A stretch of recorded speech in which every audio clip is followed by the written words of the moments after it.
Hi, fam. So, a couple of days ago, the truthful man, Riggy G himself, he made some remarks and he was asking the President of the United States, Donald Trump, to come and pick Ruto, the same style that he did to the President of Venezuela, Nicolas Maduro. We are requesting the President of the United States of America, Donald Trump, to be kind to this country and to come through for us and to ignore that process and just do what he did in Venezuela.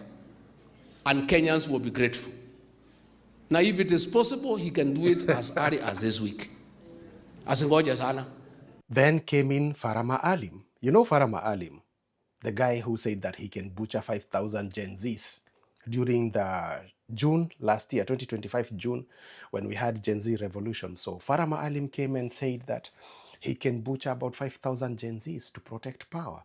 So Farah Maalim came out strongly today, defending Ruto, saying that, scoffing at the idea that the US can arrest Ruto the same way they did to Nicolas Maduro, the president of Venezuela. He cited the Mogadishu Black Hawk down as an evidence that US cannot handle Kenyan's leadership. For those who don't know about the Black Hawk, the Mogadishu Black Hawk down, go and do your research about Mogadishu Black Hawk down that happened in October 1993. But this is 30 years ago. And this was different era, it was different war, different rules, different Somali, different USA. Mogadishu, when the Americans, with all their sophistication and might, wanted to take one General Farah, Muhammad Aidid. The one thing you can never try in the Horn of Africa is to try and do that. Americans learned their lesson, the international community learned its lesson, and not a single president of ours, not a single leader of our country will be placarded by anybody else. We don't care whether you're a superpower, and nobody will ever try. As long as we have Kenyans with the guts, and we have many of them who have the guts, including all of us who are here now addressing you today, nobody is going to mess with us because they think we are a subhuman. No.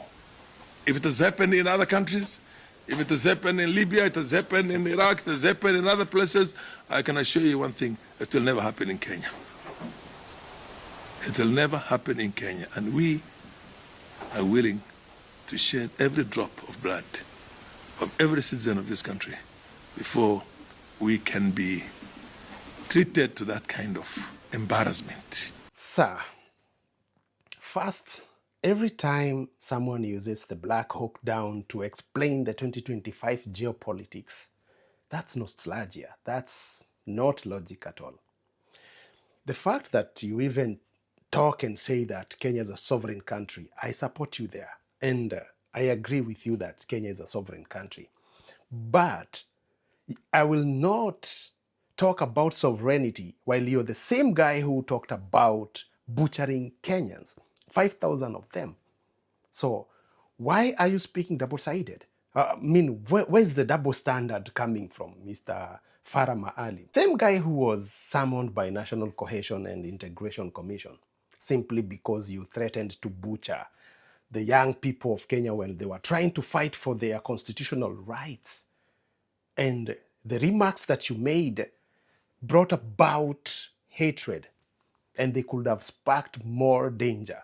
So now you're telling us that we got the guts to protect the president from such kind of arrests that happened to the president of Venezuela, Nicolas Maduro.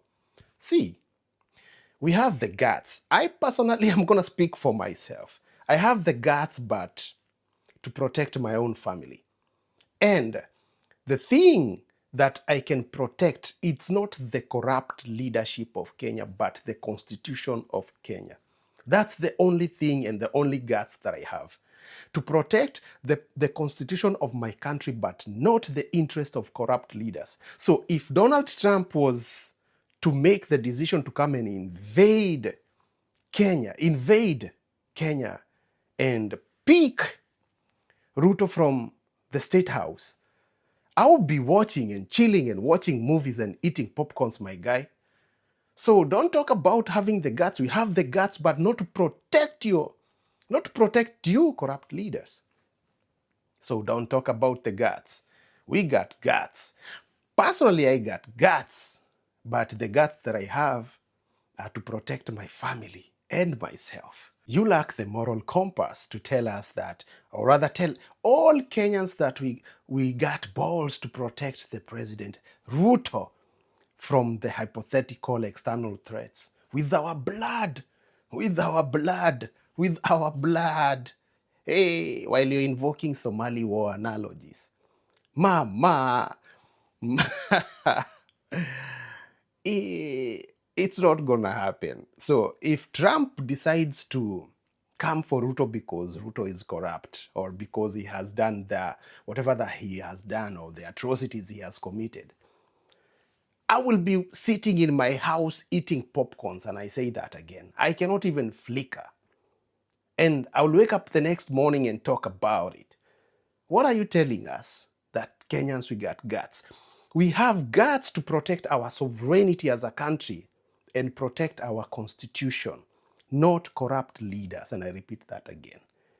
Donge, Mr. Farah Maalim, bana, tuachishe ati protect Ruto with our blood. Sinisikia hata Trump anamkujia kesho. You think I will flicker? With our blood.